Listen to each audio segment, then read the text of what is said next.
Hi, friends and companions along this path of spiritual practice.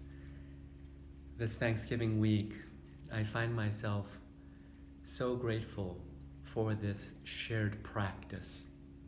Thank you for staying with this. The three values that currently undergird the end statements, the values around wonder, open-hearted engagement, and courageous action. These values don't just magically appear. These values require practice. And I'm so thankful for all of us engaging in daily spiritual practice. It is the thing that we ask all members of Unity Church to step into, and it makes a profound difference in the world that we are journeying through. I think about the beloved poet and longtime Zen practitioner, Jane Hirschfeld. Jane Hirschfeld examines this daily spiritual practice in a poem from her that I hold very close, called Cedary Fragrance. Even now, decades after, I wash my face with cold water, not for discipline, nor memory, nor the icy awakening slap, but to practice choosing to make the unwanted wanted. In the 1970s, Jane Hirschfeld was a monastic. She was in residential training at Tassajara Zen Mountain Center in California. And for any of you who may have practiced monastic Buddhist life, it is not at all unusual to wake up at 2:30, 3 o'clock in the morning, to splash cold water on your face, and then to try to get to the zendo before the bell is rung to start the first practice of meditation for the day. Jane is remembering back to those years that she was in residence at Tassajara. But she says that this washing face with cold water, decades after, when she no longer has to do that, she's not continuing to do that for discipline's sake. She's not doing that even for the sake of memory.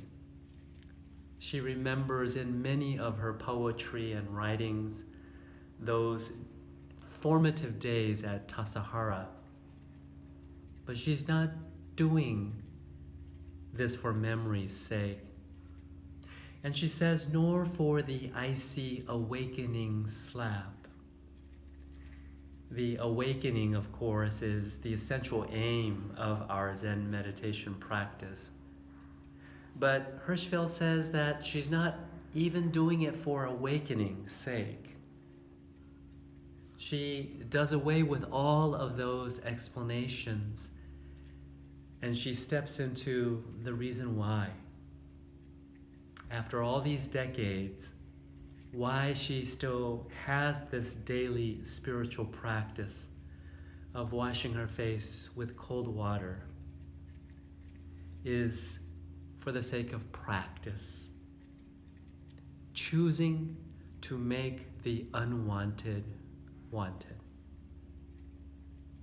This daily practice is as essential to our meditation practice as it is to the practice of medicine, to the practice of law.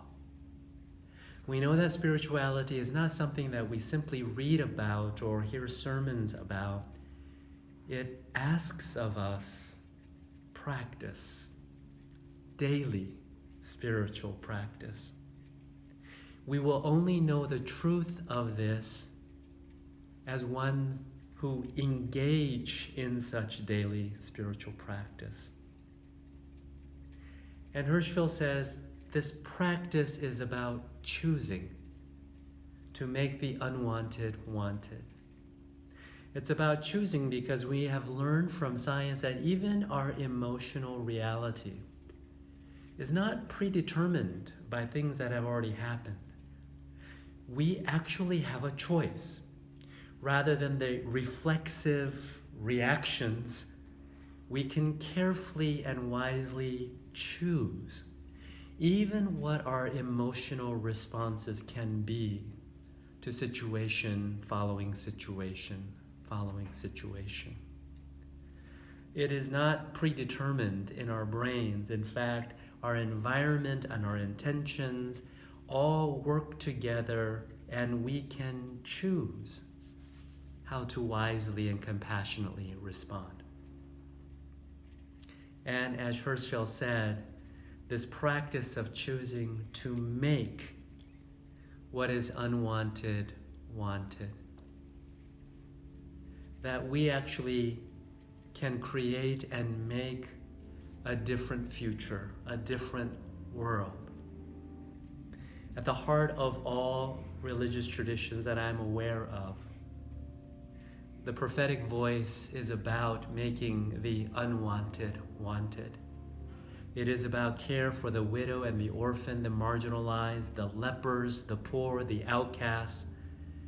It is about making what we have rejected welcomed. And so as we gather at our Thanksgiving table this week, daily spiritual practice of washing our face with cold water, not because of the pain, not because of the icy awakening slap even, but the daily practice of choosing to make the unwanted wanted. And so, friends, we continue with our spiritual practice.